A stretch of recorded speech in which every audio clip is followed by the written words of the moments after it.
concomitant symptoms. Now concomitants की हमने already बात की, but let's talk about concomitant symptoms in detail because this can also be a 5-mark question for the examination.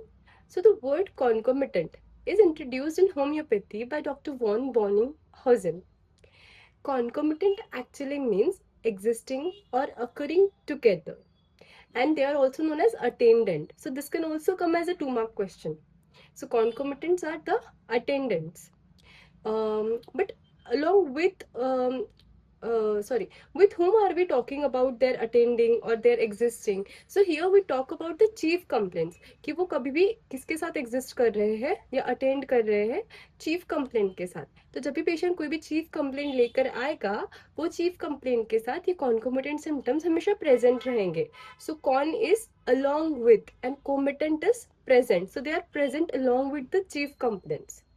Now its definition. So concomitant symptoms are those apparently unrelated groups of symptoms present along with the disease symptoms, and they cannot be explained on physiological and or pathological backgrounds, and yet they exist at the same time with the chief complaint. अब इसमें हम लोग example देखते हैं कि for example किसी को headache हो रहा है, और जब भी उसको हेडेक हो रहा है वही टाइम पे वो पेशेंट का राइट नी में पेन जो है वो बहुत बढ़ जाता है. तो ये जो दो चीज़ें हैं ये बिल्कुल भी एक दूसरे के साथ रिलेटेड नहीं है.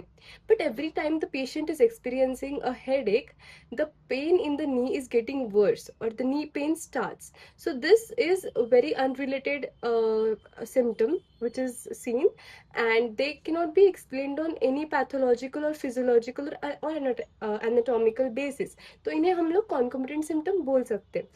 और यहाँ पे एक चीज़ important ये है कि हर बार जब भी patient का वो जो chief complaint है, जैसे ये केस में headache है, वो आ रहा है, उसके साथ वो concomitant symptom हमेशा होना ही चाहिए.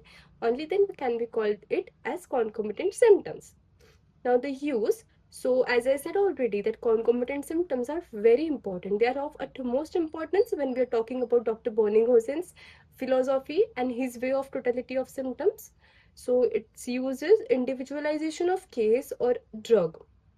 So it is the highly individualizing symptom. It is the differentiating factors. Dr. H.A. Roberts says that concomitant symptoms are the differentiating factors, and we can differentiate two patients from each other, two drugs from each other. So no value for disease diagnosis. Yes, so concomitant symptoms have no value in diagnosing of a disease because they are highly individualizing symptoms.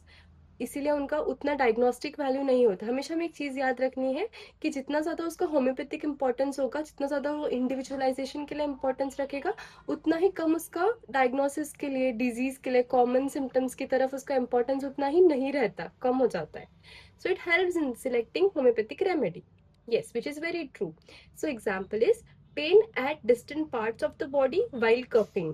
So for example, when a patient starts coughing, and every time he coughs, he experiences pain in his bladder or in his legs. So this is a very peculiar symptom, and it is a concomitant symptom, and this is covered by a remedy, capsicum. So this was all about the concomitant symptoms.